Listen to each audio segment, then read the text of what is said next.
Can drones be protected under the Second Amendment, Super Deluxe? Here's the thing, Super Deluxe. This is what I keep in mind whenever someone tries to make a clever argument, a clever legal argument.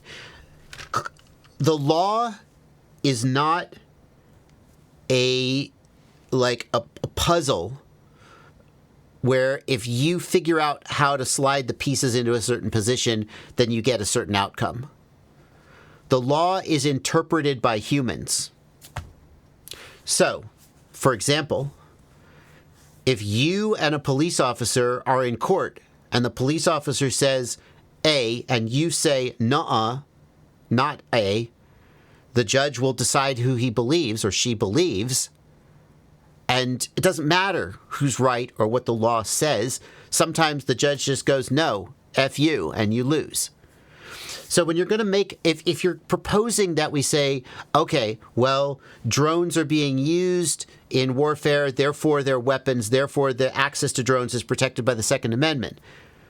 Even if that was like sort of by the letter of the law, a bulletproof argument, you would have to go before a federal judge and make that argument, and then it would go all the way to the Supreme Court, and the Supreme Court would go, no, that's stupid.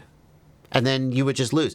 And you can see situations where the courts make what looks like very contradictory decisions. One case comes before them and they say, here's why we decided this case this way. I'm not going to give examples because I'm not a legal analyst.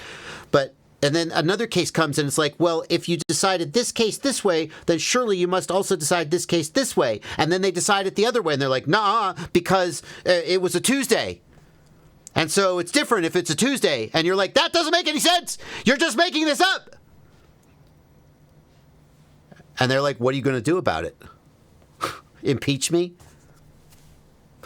So like the chances of the Second Amendment argument being supported by a court are like zero. At which point it's totally specious. I also don't think it really has a legal basis.